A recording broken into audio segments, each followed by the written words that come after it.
ঢাকা বিশ্ববিদ্যালয়ের নারী শিক্ষার্থীদের মানসিক সুস্থতা নিশ্চিত করতে ব্যতিক্রমী আয়োজন করেছে বাংলাদেশ ইসলামী ছাত্রী সংস্থা ঢাকা বিশ্ববিদ্যালয় শাখা। সোমবার বিশ্ববিদ্যালয়ের কার্জন হল থেকে শুরু হওয়া মানসিক স্বাস্থ্য ক্যাম্প শেষ হবে বুধবার। পড়ালেখার চাপসহ নানা কারণে শিক্ষার্থীরা মানসিক সমস্যায় ভোগেন।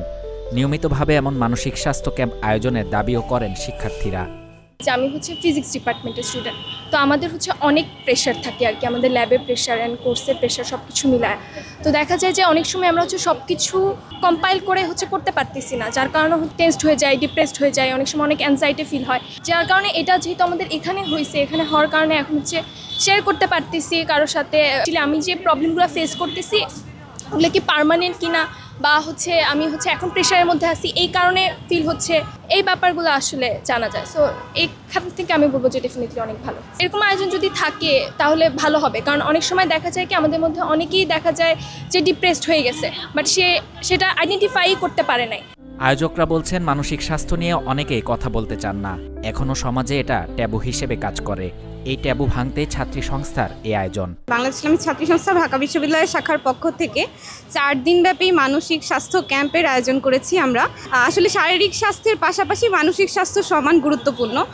মানসিক স্বাস্থ্য নিয়ে আসলে অনেকে কথা বলতে চায় না, এটা আমাদের মধ্যে এখন অনেক ট্যাবু কাজ করে, যে অনেকে লজ্জা পায় আসলে মেন্টাল হেলথ নিয়ে কিভাবে কথা বলবো।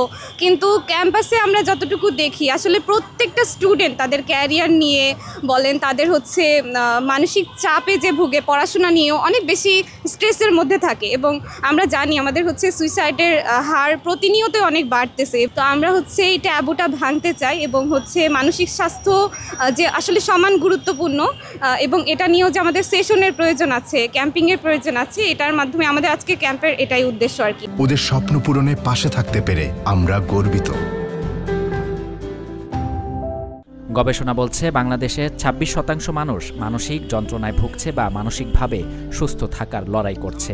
তাই নিয়মিত কাউন্সিলিংয়ের পরামর্শ দিলেন এই ক্লিনিক্যাল সাইকোলজিস্ট।